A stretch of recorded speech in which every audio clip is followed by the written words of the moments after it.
കേരള കോൺഗ്രസും CPM-ഉം ഒരുപോലെ ശക്തി തെളിയിച്ച മണ്ഡലം.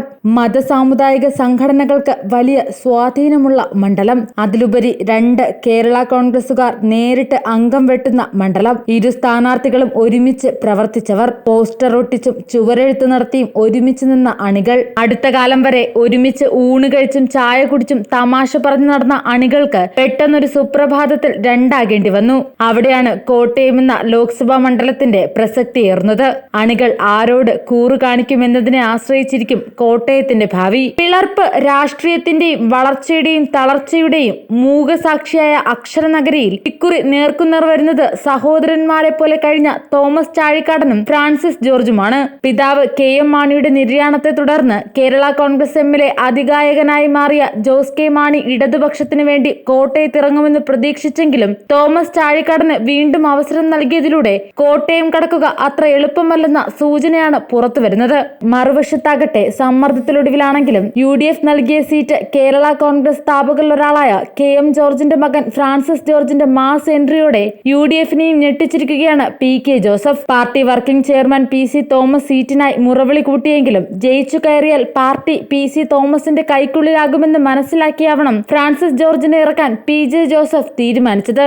തീർച്ചയായും സാമുദായിക സമവാക്യങ്ങൾ വിജയം നിർണ്ണയിക്കുന്ന കോട്ടയത്ത് NDA സ്ഥാനാർത്ഥിയായി തുഷാർ വെള്ളാപ്പള്ളി കൂടി എത്തുന്നതോടെ സുരേഷ് കുറുപ്പിലൂടെ LDF നിലനിർത്തിയിരുന്ന മണ്ഡലം വീണ്ടും LDF കൂടാരത്തിലേക്ക് എത്തുമോ അതോ തോമസ് ചാഴിക്കാടന് വീണ്ടും ഒരു അവസരം നൽകുമോ എന്നതാണ് ഇനി കണ്ടറിയേണ്ടത്. മണ്ഡല പുനർനിർണയത്തിന് ശേഷം നടന്ന ആദ്യ ലോക്സഭാ തിരഞ്ഞെടുപ്പ്. 2009 ഏറ്റവും വലിയ പ്രത്യേകത കേരള കോൺഗ്രസിന് ശക്തമായ വേരോട്ടമുള്ള പാലായും മൂവാറ്റുപുഴയിലായിരുന്ന പിറവവും കോട്ടയത്തിന്റെ ഭാഗമായി എന്നതാണ്. പിന്നീട് 1998 നഷ്ടപ്പെട്ട സീറ്റ് CPM-ൽ നിന്ന് തിരിച്ചു പിടിക്കുക എന്ന ലക്ഷ്യം വെച്ചാണ് അന്ന് കേരള കോൺഗ്രസിന് UDF സീറ്റ് നൽകിയത്. 4 തവണ 1984, 1998, 1999, 2004 4 തവണ മണ്ഡലത്തെ പ്രതിനിധീകരിച്ച് ലോക്സഭയിലെത്തിയ K സുരേഷ് കുറുപ്പിനേക്കാൾ മികച്ച സ്ഥാനാർത്ഥി കോട്ടയത്ത് CPM-ന് മുന്നിലുണ്ടായിരുന്നില്ല. 3 പതിറ്റാണ്ടിന് ശേഷം കോട്ടയം സീറ്റ് ലഭിച്ചപ്പോൾ കേരള കോൺഗ്രസ് കളത്തിലിറക്കിയത് ജോസ് കെ മാണിയെ. 2004 പൊതു തിരഞ്ഞെടുപ്പിൽ മൂവാറ്റുപുഴയിൽ മത്സരിച്ചു തോറ്റ പരിചയവുമായാണ് കോട്ടയത്തേക്ക് ജോസ് കെ മാണി എത്തിയത്. UDF തരംഗം ആഞ്ഞടിച്ചപ്പോൾ ജോസ് കെ മാണിയുടെ വിജയം 50%-ലധികം വോട്ട് നേടിയായിരുന്നു. 2004 മണ്ഡലത്തെ 7 നിയമസഭാ മണ്ഡലങ്ങളിൽ 6-ലും ലീഡ് ചെയ്ത സുരേഷ് കുറുപ്പിന് 2009 മുന്നിലെത്താനായത് വൈക്കത്ത് മാത്രമായിരുന്നു. CPM-ന്റെ വോട്ട് വിഹിതം 48.4%-ൽ നിന്ന് 41.3%-ലേക്ക് വീഴുകയും ചെയ്തു. 2011 നിയമസഭാ തെരഞ്ഞെടുപ്പിൽ VS അച്യുതാനന്ദൻ സർക്കാരിനെതിരെ ഭരണവിരുദ്ധ വികാരമുണ്ടാകുമെന്ന് പ്രതീക്ഷിച്ച UDF-ന് പിഴച്ച തെരഞ്ഞെടുപ്പ്. അധികാരം ആരിലേക്ക് എന്ന ചോദ്യത്തിന് ഉത്തരം കണ്ടെത്തിയിരുന്ന നിമിഷങ്ങൾ. ഒടുവിൽ കേവല ഭൂരിപക്ഷത്തിന്റെ ആശ്വാസത്തിൽ UDF അധികാരത്തിലേറി. അന്ന് കോട്ടയം ലോക്സഭയിലെ 7-ൽ 5 മണ്ഡലങ്ങളും UDF-നൊപ്പം നിന്നു. 2009 ലോക്സഭയിൽ പരാജയപ്പെട്ട സുരേഷ് കുറുപ്പിനൊപ്പം ഏറ്റുമാനൂർ നിന്നു. CPI-യുടെ K അജിത് വൈക്കം നിലനിർത്തി. ഈ 2 സീറ്റുകളായിരുന്നു LDF-ന് നേടാനായത്. കോട്ടയം നഷ്ടപ്പെട്ടപ്പോൾ ഏറ്റുമാനൂർ പിടിച്ചെടുത്തുന്നതായിരുന്നു നേട്ടം. കേരള കോൺഗ്രസിനെ സംബന്ധിച്ചിടത്തോളം 2009-ന്റെ ആവർത്തനം മാത്രമായിരുന്നില്ല 2014. കൂടുതൽ തിളക്കമാർന്ന വിജയവും വോട്ടിംഗ് ശതമാനത്തിൽ വർധനവും ഉണ്ടായി. 2009-ൽ നിന്ന് വിഭിന്നമായി കോട്ടയം തിരിച്ചുപിടിക്കാൻ ജനതാദളിനായിരുന്നു LDF ഉത്തരവാദിത്തം കൈമാറിയത്. മത്സരിച്ചതാകട്ടെ തിരുവല്ല MLA കൂടിയായ മാത്യു T തോമസ്. 1996 ശേഷം ആദ്യമായായിരുന്നു ഒരു CPM ഇതര സ്ഥാനാർത്ഥി LDF-നെ മണ്ഡലത്തിൽ പ്രതിനിധീകരിച്ചത്. മാത്യു T തോമസിന്റെ സ്ഥാനാർത്ഥിത്വത്തിൽ LDF ക്യാമ്പിൽ ആശങ്കകളായിരുന്നെങ്കിലും വോട്ടിലത് പ്രതിഫലിക്കാനായില്ല. 1,20,599 വോട്ടിന്റെ ഭൂരിപക്ഷത്തിലായിരുന്നു ജോസ് കെ മാണിയുടെ വിജയം. LDF-ന്റെ ഉറച്ച വോട്ടുകൾ പോലും കടപുഴകിയെന്ന് വേണം കരുതാൻ. 2009 LDF-ന്റെ വോട്ട് വിഹിതം 40%-ന് മുകളിലായിരുന്നെങ്കിൽ മാത്യു T തോമസിന് ലഭിച്ചത് 37% വോട്ട് മാത്രമായിരുന്നു. LDF-ന്റെ കോട്ടയായ വൈക്കത്ത് പോലും ലീഡ് ചെയ്യാനായില്ല. 7 നിയമസഭാ മണ്ഡലങ്ങളിലും ജോസ് ആധിപത്യമായിരുന്നു തിരഞ്ഞെടുപ്പിൽ കണ്ടത്. 2011 സംസ്ഥാനത്ത് ഭരണത്തിലേറാൻ LDF-ന് വിജയിക്കാനുള്ള നിലം UDF തന്നെ ഒരുക്കി കൊടുത്തിരുന്നു. സോളാർ അഴിമതി, ബാർക്കോഴ തുടങ്ങി ഉമ്മൻചാണ്ടി സർക്കാരിനെതിരെ LDF ഇടവേളകളില്ലാതെ അസ്ത്രങ്ങളെയ്ത തിരഞ്ഞെടുപ്പ്. VSനെ മുഖമാക്കിയിരുന്നു LDF പ്രചാരണം. എങ്കിലും മുഖ്യമന്ത്രി കസേരയിൽ പിണറായി വിജയനായിരിക്കുമെന്നതിൽ ആർക്കും സംശയമില്ലായിരുന്നു. സോളാർ അഴിമതിയുമായി ബന്ധപ്പെട്ട് ലൈംഗികാരോപണം വരെ നേരിട്ട ഉമ്മൻചാണ്ടി പുതുപ്പള്ളിയിൽ പാട്ടും പാടി ജയിച്ചു. 27,092 വോട്ടിന്റെ ഭൂരിപക്ഷത്തിലായിരുന്നു ഉമ്മൻചാണ്ടിയുടെ വിജയം. ബാർക്കോഴയിൽ നിയമസഭയ്ക്കുള്ളിൽ LDFന്റെ കലാപ പ്രതിഷേധത്തെ അതിജീവിച്ച KM മാണി പാലായിൽ അല്പം വിയർത്താണെങ്കിലും കടന്നുകൂടി. NCPയുടെ മാണി സി കാപ്പനെ പരാജയപ്പെടുത്തിയത് 4,703 വോട്ടുകൾക്കായിരുന്നു. 2011 സമാനമായിരുന്നു LDFന്റെ കോട്ടയത്തെ സ്ഥിതി. വൈക്കവും ഏറ്റുമാനൂരും മാത്രം ചുവന്നു. വൈക്കത്ത് CK ആശയും ഏറ്റുമാനൂരിൽ സുരേഷ് കുറുപ്പുമായിരുന്നു വിജയിച്ചത്. കേരളം മുഴുവൻ വലത് കാറ്റ് വീശിയ 2019 തിരഞ്ഞെടുപ്പിൽ കോട്ടയത്ത് ത്രികോണ മത്സരമായിരുന്നു. ജോസ് കെ മാണി രാജ്യസഭയിലേക്ക് ചേക്കേറിയതിനാൽ തോമസ് ചാഴിക്കാടനെയായിരുന്നു കേരള കോൺഗ്രസ് മണ്ഡലം നിലനിർത്താൻ ഏൽപ്പിച്ചത്. അന്ന് VN വാസവനായിരുന്നു LDF സ്ഥാനാർത്ഥി. NDAയിൽ നിന്ന് PC തോമസിന്റെ വരവ് കൂടിയായതോടെ മത്സരം കടുത്തു. 1 ലക്ഷത്തോളം വോട്ടിന്റെ ഭൂരിപക്ഷത്തിലായിരുന്നു ചാഴിക്കാടന്റെ വിജയം. പക്ഷേ വോട്ട് ശതമാനത്തിൽ ഇടിവുണ്ടായി.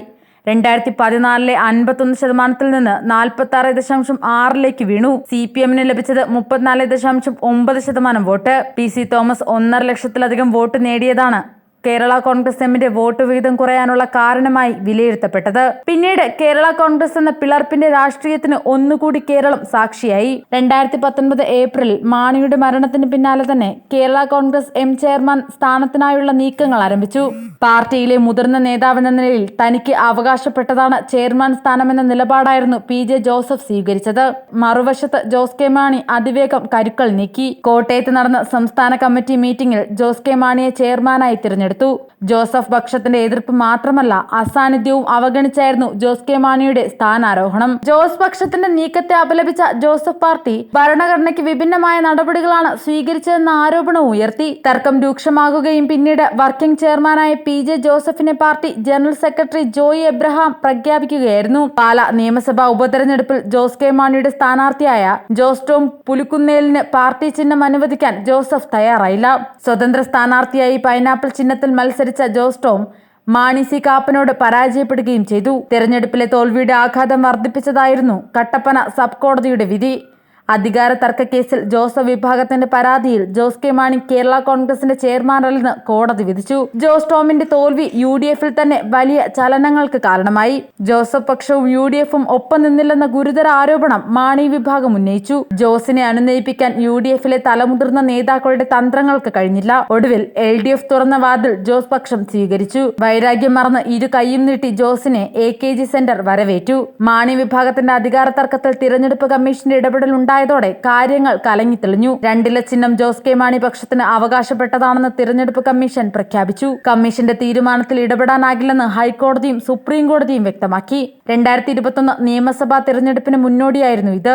നാടകീയ നീക്കങ്ങളും ട്വിസ്റ്റുകളും നിറഞ്ഞ ക്ലൈമാക്സിനാലും കോട്ടയത്തെ ശ്രദ്ധാകേന്ദ്രം പാലായായിരുന്നു. ദേശീയ രാഷ്ട്രീയം വിട്ട് സംസ്ഥാന രാഷ്ട്രീയത്തിലേക്ക് ചുവടുമാറ്റിയ ജോസിന് പാലാ സീറ്റ് വിട്ടുകൊടുക്കാൻ LDF തീരുമാനിച്ചു. സീറ്റ് കൈവിടുമെന്നുറപ്പിച്ച കാപ്പൻ UDFിലേക്ക്. ഹൃദയത്തിലാണ് പാലായെന്നും വിട്ടുകൊടുക്കാനാകുമോ എന്നും ചോദിച്ച ജോസിനോട് തന്റെ ചങ്കാണ് പാല എന്നായിരുന്നു കാപ്പന്റെ മറുപടി. KM മാണിയെ കുരിശിലേറ്റാൻ ഒരുങ്ങിയവർക്കൊപ്പം നിന്ന ജോസിനെ പാലാക്കാർ കൈവിട്ടു. 50%-ലധികം വോട്ട് വിഹിതം നേടിയ കാപ്പന്റെ ജയം 15,378 വോട്ടിന്റെ ഭൂരിപക്ഷത്തിലായിരുന്നു. വോട്ടെണ്ണലിന്റെ ഒരു ഘട്ടത്തിൽ പോലും ജോസിന് മുൻതൂക്കമുണ്ടായിരുന്നില്ല. ജോസിന്റെ വരവിൽ കോട്ടയത്ത് കാര്യമായ നേട്ടം കൊയ്യാനും LDFനായില്ല. പുതുപ്പള്ളിയിൽ ഉമ്മൻചാണ്ടിയും കടുത്തുരുത്തിയിൽ മോൻസ് ജോസഫിന്റെയും ഭൂരിപക്ഷം 10,000-ന് താഴെ എത്തിക്കാനായി. മാണി സി കാപ്പനിലൂടെ ഉപതെരഞ്ഞെടുപ്പിൽ പിടിച്ചെടുത്ത സീറ്റ് LDF കൈവിട്ടു. പതിവ് പോലെ വൈക്കവും ഏറ്റുമാനൂരും വെച്ച് തൃപ്തിപ്പെടേണ്ടി വന്നു. ഇക്കുറി കോട്ടയം മണ്ഡലത്തിൽ കേരള കോൺഗ്രസുകാരുടെ അഭിമാന പോരാട്ടമാണ് നടക്കാനിരിക്കുന്നത്. 1977 ശേഷം കേരള കോൺഗ്രസ് നേർക്കുനേർ വരുന്ന തിരഞ്ഞെടുപ്പെന്ന പ്രത്യേകതയും ഇത്തവണയുണ്ട്. മാണി ഗ്രൂപ്പിന് പാർട്ടിയുടെ ഏക ലോക്സഭാ സീറ്റ് നിലനിർത്തേണ്ടത് അത്യാവശ്യമാണ്. ജോസഫ് പക്ഷം നിലനിർത്തുന്ന കേരള കോൺഗ്രസിന്റെ വിശ്വസ്തനായ ഫ്രാൻസിസ് ജോർജിന് അത് പിടിച്ചെടുക്കുകയും വേണം. 2019 ലോക്സഭാ തെരഞ്ഞെടുപ്പിലെ കണക്ക് പ്രകാരം 1,20,000 ഇതോടെയാണ് മണ്ഡലത്തിലെ രാഷ്ട്രീയ സമവാക്യങ്ങളിൽ മാറ്റമുണ്ടായതും മത്സരം പ്രവചനാതീതമായിരിക്കുന്നതും.